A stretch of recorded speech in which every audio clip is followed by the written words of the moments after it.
Yeah. Let me look it We up. are live. Okay.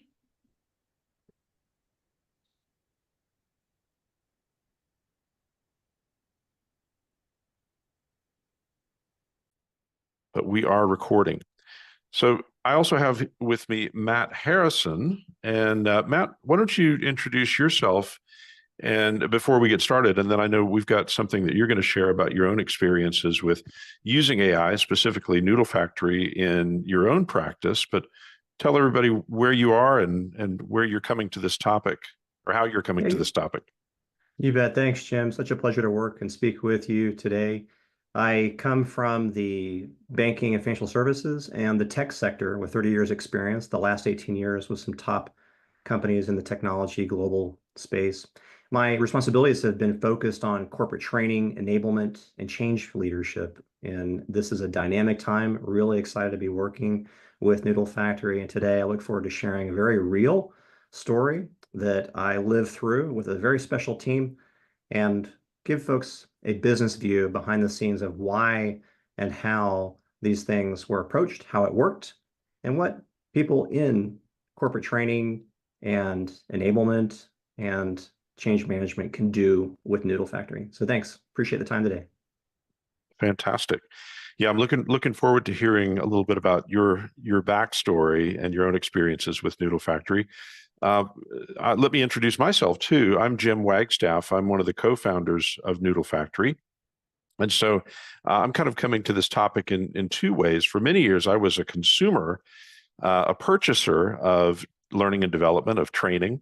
But for the last 14 years, I have been on the delivery side of that, mainly in corporate training, now more and more in higher education. And so I'm coming to this topic with those two things in mind. If you're new to Noodle Factory, there might be a question on your mind: why noodles? What is Noodle Factory, or what do noodles have to do with training, if anything at all? Well, it's really twofold. Noodle, in a lot of English-speaking cultures, is synonymous with brain or thinking. Let me noodle on that.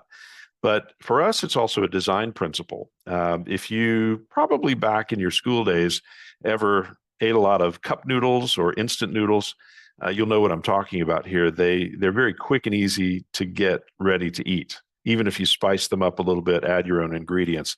And so the design principle here is we want to make sure that it's very quick and easy to get up and running with this platform in the pursuit of using AI in training.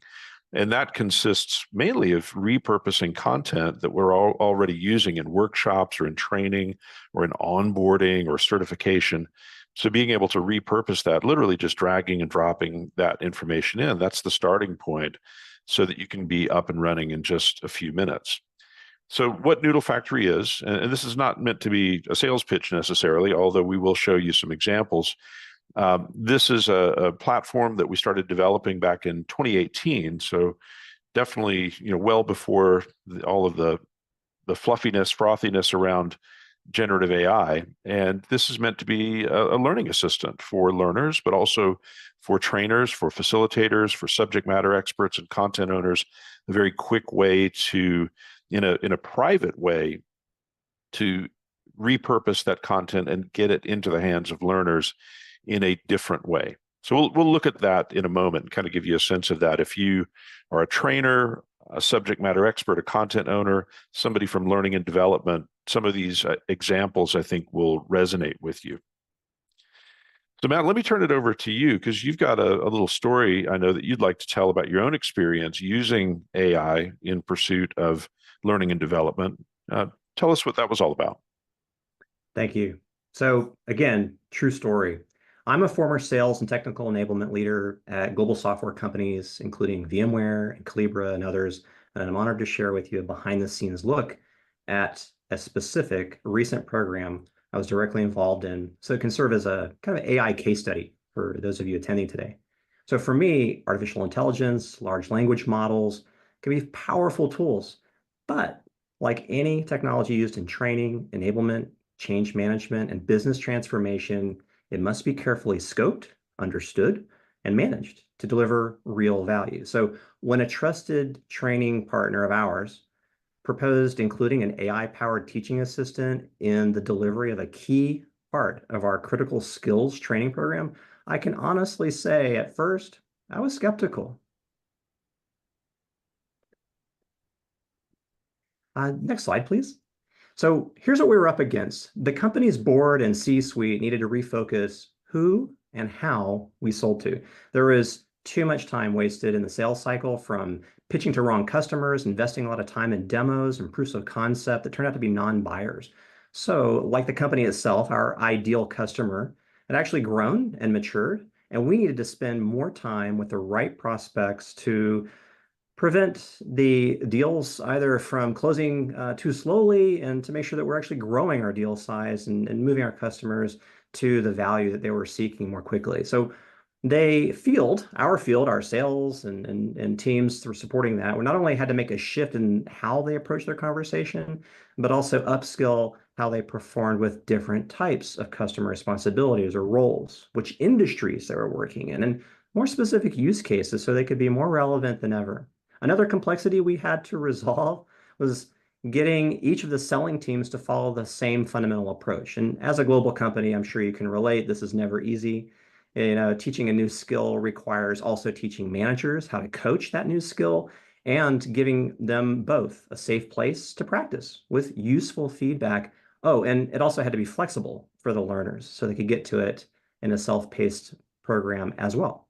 Well, while we required each learner to attend a live session, it was important to ensure they could come back to the training materials at any time for a refresher so they could apply those skills. This meant our small but mighty enablement team, and I know there's several of you there in the listening audience today that can relate to this, we had to sew together a lot of new skills and update them with new messaging from a company and product perspective. And we needed to be able to tell whether or not the training was working as quickly as possible so we could make adjustments.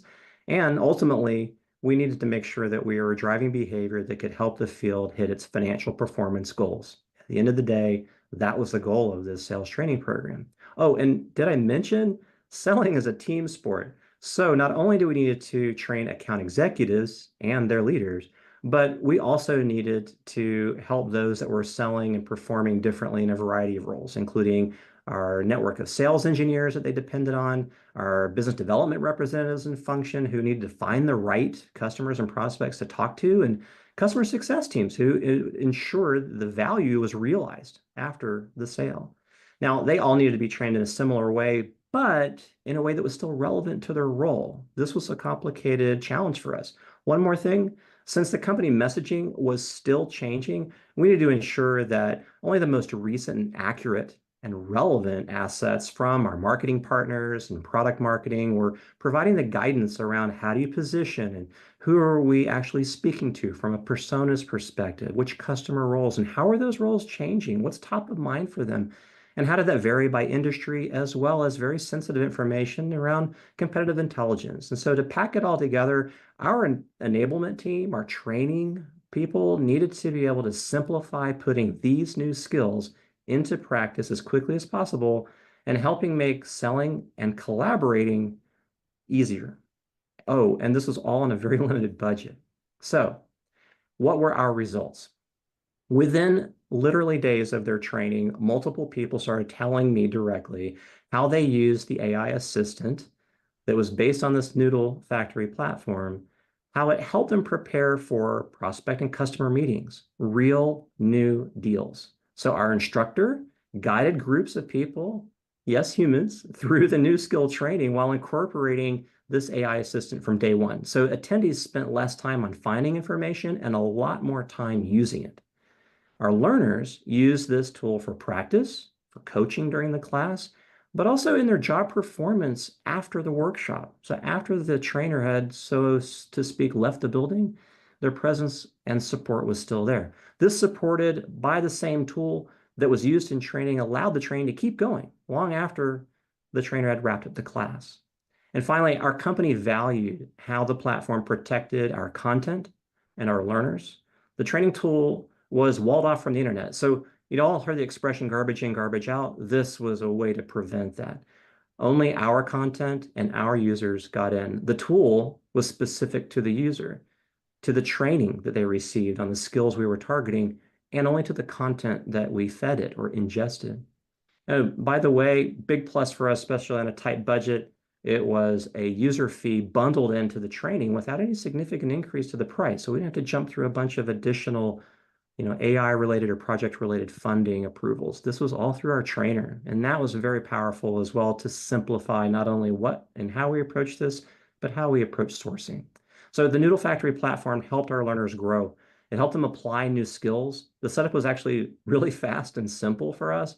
Our teams shifted very quickly into building a very healthy pipeline for the company growth that was the original goal. So, they smiled when they told me their stories of using the tool after the training. That made me smile. So now you've heard about my experience, true story. Feel free to hit me up on LinkedIn if you want to learn more. But now let's dig into what this exciting tool is all about. Jim, thank you. All right. Well, Matt, I've been looking forward to this conversation. And yeah, certainly as we've got a varied audience here. So some of you might be where Matt was, and you're thinking about how can you maybe work with your training partners to deploy tools like this to attack the forgetting curve, to ensure that there's application of the learning. Or many of you might be in a delivery mode where you are a training partner and you're thinking about how can you certainly extend that learning experience, but maybe for your business, look for those new opportunities, that recurring revenue that comes along with using a tool like this. So let's dive into that. Matt, what I thought we could do is we're going to take a look at a couple of examples. And in fact, we'll look at a variation of the example that you just touched on. And maybe just to start off, we've all heard the examples of what AI can do. We're probably all using AI in some way, specifically ChatGPT or Copilot or Gemini or Tome, whatever your tool of choice is. So I'm not necessarily going to dive in here. I think this is all pretty well understood. And there's maybe a different time and a place where we could go deeper on these areas.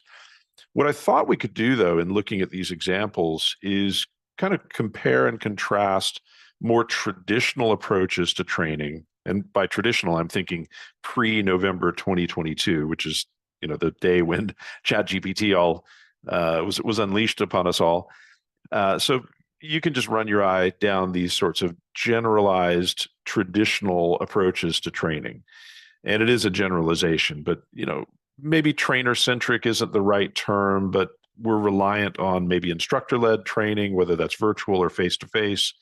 There is a tendency to do one size fits all, and also to send everybody through the training, even if they don't necessarily need it, even if they are highly skilled in that area, just as a KPI, trying to get everybody in through the training. There are limitations to group work, especially in virtual environments. So, you just think about each one of these, and I'll highlight this one, language. For me, that was always a big one, because I've worked in roles where language was a real problem, whether we're talking about Asian languages or European languages. The accessibility issue was a big one. So, Matt, if we contrast that to some of these AI-assisted opportunities where, just using language again, we have an enhanced accessibility opportunity, or the ability to personalize learning pathways, or to get people much more self-directed in their learning, kind of in the moment. Were those the sorts of things that you experienced when you applied these sorts of AI tools to your teams? They really were. A lot of these really hit home in the Calibra implementation that we went through. For one thing, we knew our sellers were at different levels. So adjusting for their experience and kind of using this new skill in ways that would provide feedback and coaching relevant to that was really impactful. So you weren't dragging everybody through the same kind of peanut butter spread, as I've often heard it referred to. If you kind of smooth the same thing for everybody, it often gets lost. This would allow it to adjust, and the feedback that they were receiving would actually automatically start leaning in and providing them that more proficiency, if you will, focused feedback. Another thing was really cool for us, and for a lot of companies, I think, the language is typically operated at an English-based, American English or something very similar, but each of their customers were operating in different languages. We had teams from all over Asia, EMEA, and North and South America. And we knew that the, 180 languages or something the tool can actually support, they could actually interact in their own language very easily. All they did was really change the language they were typing in. And that allowed them to speak more fluently with their customers. And that really drives to the heart of what we're trying to accomplish with them. So many of these definitely hit home. Yeah. Your peanut butter spread analogy in a previous company, it reminded me, we used to call that the sheep dip strategy. That's probably a dated reference, but where sheep go through and they get dipped. Each one of them has to go through the sheep dip, even if they don't necessarily need it. So as we take a look at this, for those of you that are in the training world, you will all know Benjamin Bloom probably from his taxonomy, but and love him or hate him, because some people do, he is very contentious. We're not often aware of his probably second most famous hypothesis, which was around the 2 sigma problem, as it's called.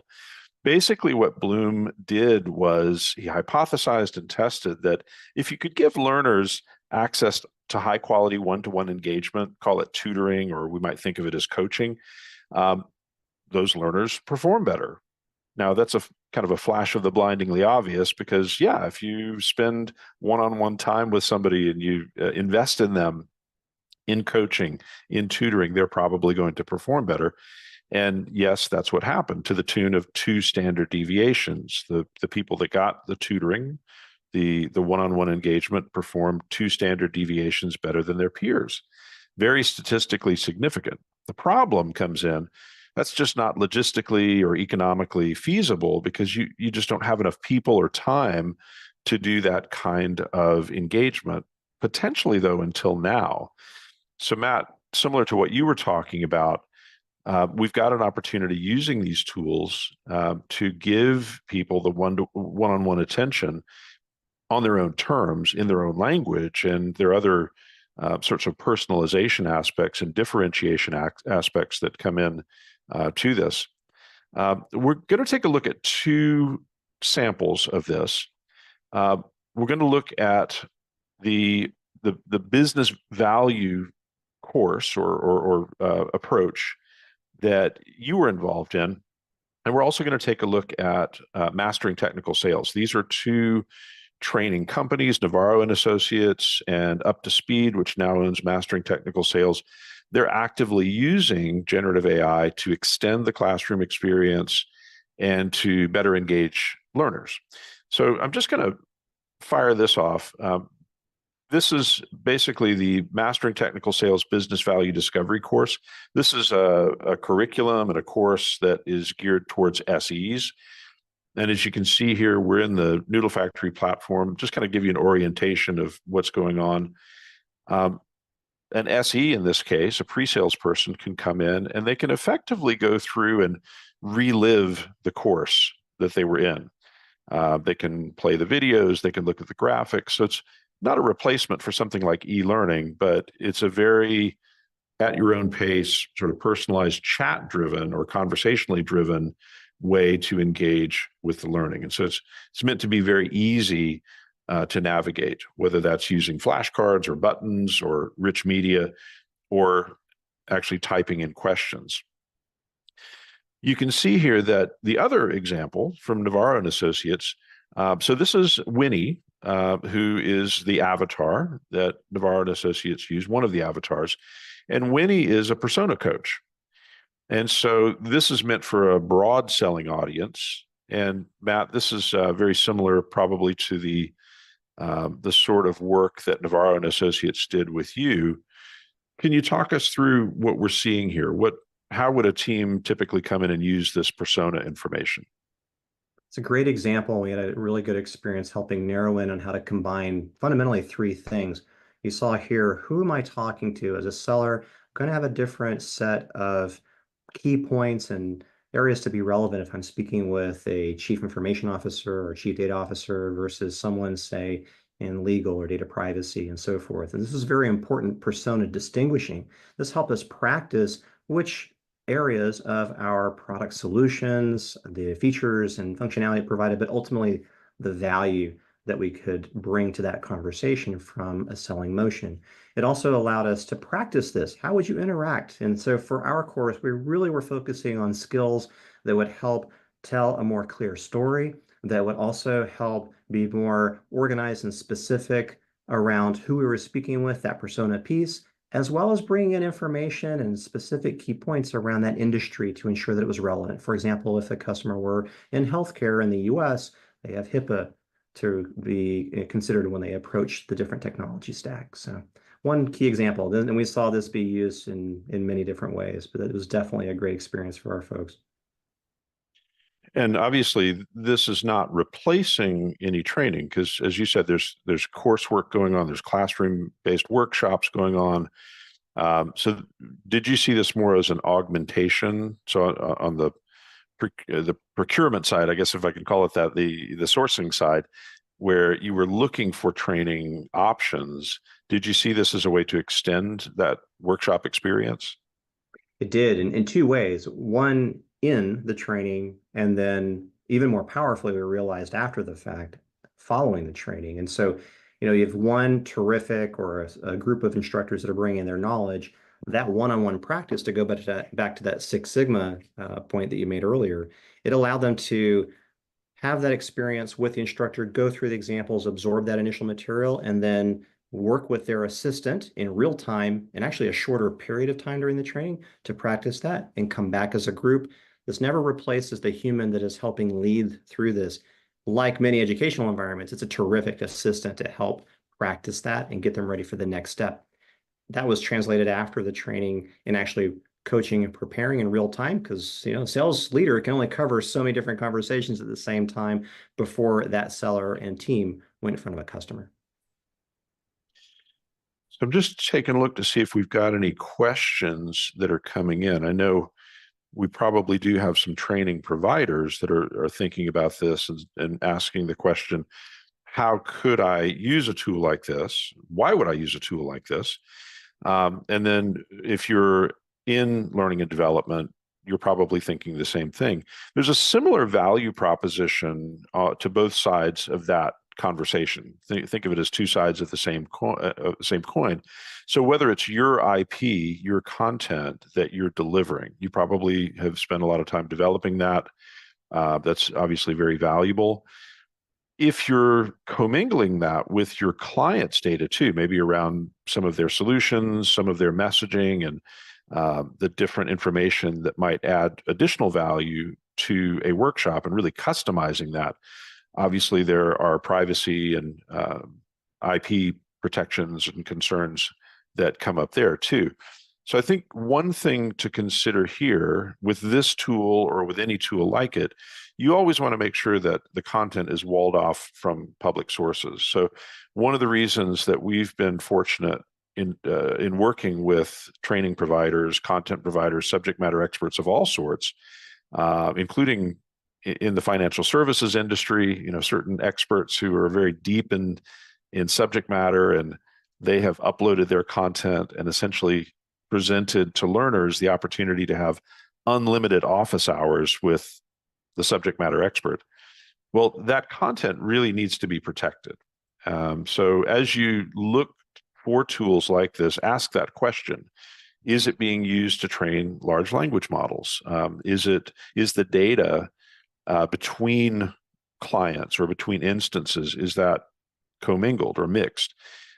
You don't want that, obviously. And that's one thing that from the very beginning, when we started building this platform back in 2018, we really focused on walling that off, containerizing that, encrypting that, having a very secure architecture, but balancing that with ease of use and speed and time to value. So consider that. Matt, I don't know if you have any thoughts on that. Let me just throw that at you while I'm seeing if we have any questions coming in. One of the things that we ran into is such a key point, that it being walled off not only protects the intellectual property, but it protects the user and it protects the company or the organization that's using it, for a few reasons. One of the things I know that Noodle Factory has a great track record around is working some very large global companies that are highly competitive. And when we think about our skills training, that often includes very sensitive company information. Because this is walled off, it is secured, we knew that it was going to go leaking out in some way that would disadvantage the company or become an issue from a larger marketplace perspective. So that was very important. The other thing it also did mechanically from a sourcing perspective is to know that because this is a protected environment, it is an area that is, as you say, walled off. I don't have to be concerned about the legal and compliance approvals required as a purchaser of that training or of the platform itself. And it ticks the boxes required for working with your data privacy officers, your legal and compliance and contracting teams. Very big pluses for us because that obviously helped us get moving more quickly, but in a more trusted way. Yeah, so it's such a good point because I just answered a question recently, or at least participated in the answer to a question recently about the use of licensed copyrighted material, and there was a question about the copyright. If this is used in a way where it does get into the public domain, if it's used to train large language models, that violates that license. But because you can lock it down, if you have a license to use this in an electronic domain, then you're in compliance with that copyright and IP protection. So let's take a look at a couple of examples. And you and I both come primarily from a sales enablement background, but when you start to look at the different use cases for a tool like this, I mean, to me, one of the most interesting ones is something like compliance training, which we do a lot of. It's something that not a lot of people like to do. I've never met anybody who says, oh, it's time for compliance training. Yay. But we have to do it. And there's a risk mitigation aspect to that. If we could make it more useful during the training, but also, in my view, more sticky. So at that point of need, where you really do need to know something that you might have forgotten from the compliance training, this is a great tool to extend that and give you that answer at the point of need. But things like obviously just general training support or onboarding, new product introduction, certification readiness, these sorts of things are all kind of interesting use cases. So depending on the type of training you're providing or consuming, there are different angles that you can take on this sort of thing. I've got an example. I just want to show you the language example. And this is in the Business Value Discovery course. And to your point earlier, Matt, if we just switch over to Spanish in this case, if I say, hey, Walter, can you help me understand some of the BVD areas that I need to consider? Yeah, how cool is that? That was really just blown switch away right when I over. first saw it. It was so easy. There's no configuration, any of that kind of stuff. And Yeah, our users love that. all of the content is in English. And so there is a translation layer, but this is a bespoke translation layer. This is not Google Translate, not to denigrate Google Translate. I use that all the time, but this is much more robust than that. And it's a service that's built into the platform that allows you to just go ahead and get that translation right away. If I switch back to English, which I will right now, I'm going to show you another example. I'm going to switch back to English because let's just say I've got a meeting with a CIO at a retailer that's coming up. And I'm coming back because I went through the Business Value Discovery course, but I really want to get some coaching on this, or I want to get prepped for this. And here you can see that now Walter is engaging with me in a role play. And if I continue that, if I allow that to kind of develop a bit more, there's a back and forth that happens, and I can get feedback on that. So if I look at that kind of a next step in that, maybe I want to do something like create an agenda, something that we saw earlier. We saw that in the Navarro and Associates example. Create messaging, create an email. So a lot of the things that you might do, say, with Gemini or ChatGPT, something that's out in the public domain, or even OpenAI Enterprise, But in this case, it's really centered on the curriculum that I've gone through.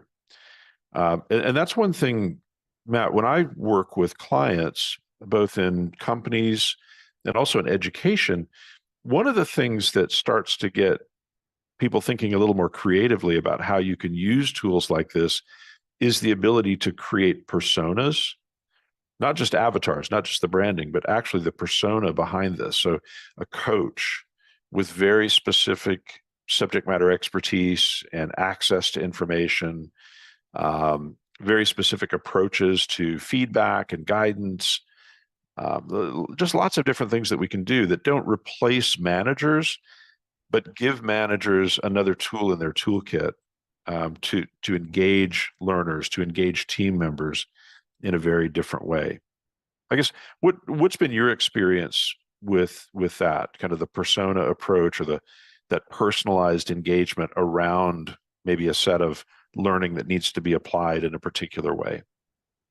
Yeah, I think a couple of key cases that come to mind are in the initial wave, it was helping people understand how to incorporate a particular skill into their practice, right? Then they needed to shift gears actually, and then in this case, switch personas to be able to identify and work with a practice session or kind of testing, hey, I want to actually pitch to a panel of executives, say, or a particular perspective. I want to kind of test that against still that same private content and materials that we have provided it. So it changes the way I'm interacting with the tool so that I'm getting a different type of experience, but still guided by the same over architecture. So that was very helpful to kind of switch gears, right? Because coaching is different from teaching and execution is different from coaching. So. Right. One of the things that I've been experimenting with lately, we're working with a client, and none of the examples that we've seen so far, but it's more of an internal set of content that's been developed by the client, and they've got a very specific coaching methodology that they use. So it's something they've spent a lot of time and effort and money on, and what they've done is they've ingested all of the information about that coaching methodology and the sorts of things that they want managers to be coaching on, including deals, pipeline, forecasting, right? All the things in a sales environment that are right at the pointy end of the spear. And both for managers, but also for sellers, it's a good way to get prepared for those high stakes coaching engagements. So for a manager, they can go in and say, hey, I've got somebody who I'm struggling with them in this area, pipeline discipline. Let's just use that as the example. Can you help me come up with a strategy on how to approach this performance issue in a different way? And so their avatar, their persona that we've tweaked with them takes that coaching training that the managers had, the methodology, and really makes it real. So now they can go and begin to apply that. On the learner side of things, they're able to, the seller side of things, they're able to go in and maybe they are preparing for a difficult forecasting discussion. So they can come up with some strategies, not to avoid the issue, but maybe to have a better answer as to how they're going to overcome whatever gap or dilemma that they're facing. Yeah, I think to add what it's looking for from it. So for example, sometimes it's applying particular methodology, so we build those muscles. Sometimes it's actually using the persona to elicit a different kind of behavior, not so much the steps and method involved, but say we want to encourage a more empathetic conversation, or I want to make sure that they're bringing maybe a different sort of soft skill. This is also a way to think about this kind of persona. It's not just the what, but the how. So there's a question that's come in around, could this be used to create a legal expert persona that could assist employees who are not as comfortable navigating contracts, EULAs, T's and C's, and so forth? It certainly could. That's something where if you had that information, and I'll show you how you get to this, because that's probably, I think there's a question underlying that probably. How do you get to what we're showing you? And I'm just going to switch over and show you a live instance of this admin panel, and I got permission from Navarro and Associates to show their instance. So I'm not hacking into their instance. But the way that you would do that, if you had a bunch of information that was, say, oriented towards legal, you could create knowledge categories around that. You can see here in the Navarro and Associates persona tool, all of these buying personas are grouped in knowledge groups. So if you had legal information in the form of documents, that can be websites or PDFs or any type of document, that's great data to essentially set up this sort of contextualized engagement, this conversational engagement. So that would be the place to start. Obviously, with something like legal, where you're talking about contracts, you got to be extra careful with that. Make sure that there's some disclaimers and things like that, because generative AI, even in a closed private environment like this, is making inferences from the data. It is not human. It is not perfect, even where you mitigate for hallucination and mitigate the risk of that in this sort of environment. You just have to be careful with that. We have another client that uses our tool to do that with proposals and RFP responses. But there we've taken many, many steps to try to mitigate that. So as we're enabling people around responding to RFPs or responding to proposals, they need to use their human experience and human intuition about what it is exactly they're seeing, and then how that gets transmitted to the client, the end customer that they're dealing with. Matt, do you have any thoughts on that, or any experience on that kind of high stakes information and using that in a tool like this? Yeah, I really appreciate that you're calling this out. I think in some areas of talk and conversation around artificial intelligence and deploying these things, people tend to forget about the governance of these things, right? And one of the things that I felt working with Navarro and Associates in particular really opened our eyes to was how you can make the process simple, but it does not alleviate the responsibility of staying engaged with your learning teams, your enablement teams, your change management teams to ensure and partner with that training provider or a different kind of use case deployments of using the tool to stay engaged with it. It makes it so much more scalable. But remember, this is all about the humans involved. And so keeping an eye and testing that, approach to making sure that the answers are getting still make sense can continue to be refined and actually open up new doors and realize that the tool can actually provide feedback to the folks that are actually driving the administration of it and say, oh, we didn't think about that. Let's teach the models properly how to help our people do it. So thank you for covering governance. And I just jumped here because it reminded me that whether we're training providers or subject matter experts, or if we're on the enablement teams that are meant to, help, in this case, sellers or any of our team members, that's a pretty interesting example where you've got a non-legal or somebody who hasn't been trained in the law, or even a non-HR person, or so you're not a subject matter expert in this area, but you need to know something. That can actually be kind of an interesting way to at least give access to that type of knowledge, democratize the access to the knowledge. But a couple of other things to think about. The automation capabilities, I mean, that's kind of a no-brainer. That's a general theme around AI. But, doing things, and we've seen this around assessments of territories for partners or accounts, automation of proposals. There's a learning element to that, but then there's just a productivity element to that as well. Things like assessments. So this is kind of a dirty word because it may be something that many sellers especially don't want to do. But if we've got people who are moving towards a certification or an accreditation, these sorts of low stakes formative assessments, getting more of those, think of those like practice exams in the hands of learners, can often be a good thing. And doing role plays and getting feedback and maybe even an assessment on how you did in that role play is an example of the sorts of things that it isn't scalable with humans, but it can become highly scalable with the use of generative AI. Yeah, one of the things around assessment is knowledge check, right? If from an Yes. enablement team perspective or someone driving transformation, this enabled us to understand kind of where they were from an adoption curve perspective. Are they early on? Are they still kind of getting their feet wet? Are they now practicing? Where are they? But also, Jim, I think that I've heard you mention before, there's some really cool integration with, the LMS systems that folks use to kind of get them ready or work them through some of the more formal training that might reside there. Is that true as well?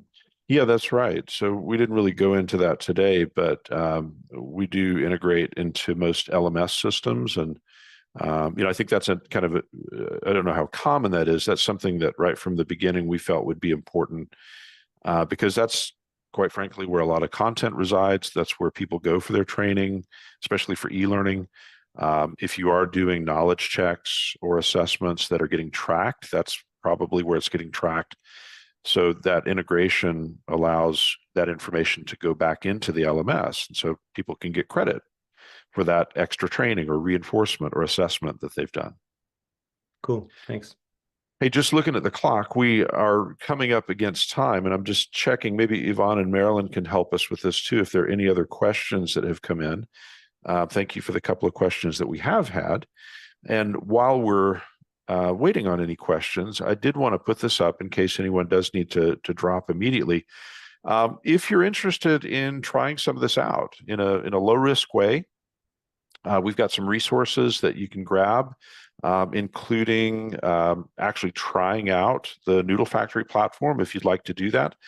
I will just go ahead and pop this link into our YouTube live stream. And I think Marilyn has also put that in, so that is in there for you. Or you can scan that QR code. And this is something we'll try to make more of an ongoing conversation. Today's been fairly general, fairly high level, but as we dive into more specifics, if you'd like to be informed about when those conversations are going to happen, please do let us know, and we'll sign you up to our LinkedIn list and our other mailing lists so that you can see what's coming up on the schedule. Last thing that I'll do is I'll just share our email addresses again if you're interested in asking other questions or keeping the conversation going. Excuse me. There's our email addresses. But Matt, thank you so much for today and spending the time sharing your own experiences. Thanks, Jim. My pleasure. And thank you to everyone. Have a great rest of your day. Just before we close our live stream today, I did want to thank Matt Harrison one more time for joining me in this conversation. And I also wanted to share with you this QR code again and speak to the 3 different types of attendees that I know we have in our audience today. First of all, if you're a training provider, you probably saw a lot of things that were here for you. I would guess you're probably constantly looking for ways to enhance the learning experience for your clients, but also create opportunities to drive more of a recurring revenue model in your business. One of the things that we'd like you to consider with Noodle Factory is you can extend the value of your training programs by integrating AI-driven tools like the ones that you saw today that can really support a learner's long-term journey and attack that forgetting curve long after the classroom session has ended or an e-learning session has ended or whatever sort of intervention you have going on. Imagine, if you will, offering your clients a platform where the learners can come back as often as they'd like, revisit that content, practice key skills like you saw today, receive ongoing support, all without adding to your workload, but enhancing the stickiness, the impact of what you're doing. So this not only strengthens learning outcomes, but it really positions you as more of a forward-thinking learning partner who can provide those cutting-edge solutions that your clients are looking for. So we'd love to help you get started on that and show you how you can use Noodle Factory to take what you do to the next level. So please scan that QR code if that speaks to you at all. If you are a content owner or a subject matter expert, now this is a slightly different category of individual. I know we've got some of you who have tuned in today to the live stream. If you have content, if you own that content, if you deliver that content, potentially as a subject matter expert in your field, We know that you have invested a lot of time and energy developing those materials. So hopefully something that you picked up on today was we offer you a way to repurpose that and to scale yourself, but to do that in a very secure private environment so your IP is protected. So whether that is creating personalized experiences for learners that you engage, allowing them to interact with your content, you can provide these more enriching learning experiences at scale. So we'd love to talk to you about extending your reach and your scalability and influence by leveraging Noodle Factory. So you can scan that QR code. We'd love to speak with you about that. Finally, if you're a learning and development professional, we have a number of you in the audience today, and I know from experience, from personal experience, the pressure that you're under to deliver high impact, scalable training that really does drive business results, meets the learners where they are at that point of need. And that, I'm sure, is top of mind for you. Noodle Factory can help you to meet those demands by providing tools that do personalize that learning experience and support learners where they are, wherever they are in their learning journey. And remember, that is regardless of what language they choose to use, even though the content may be in English, let's say, or another language, your learners can choose to use the language that they're most comfortable in. That ability to engage learners with different needs and to adapt and to provide things like just-in-time coaching can really transform your training and your enablement from good to great. Plus, the ease of integration with your existing LMS means that you can track progress, you can ensure compliance, all without missing a beat. So if you're looking to innovate and to improve your learner outcomes, take the time to explore Noodle Factory. We can help you get set up and help you to strategize about how you can use the platform, and we will help you get started. So scan that QR code if you're in that category. So if you're curious and you're in any one of those groups, I'd encourage you to take the next step. If you would like to speak to Matt or to me, here is our email, and reach out to us, and we would love to continue the conversation with you. Thank you again.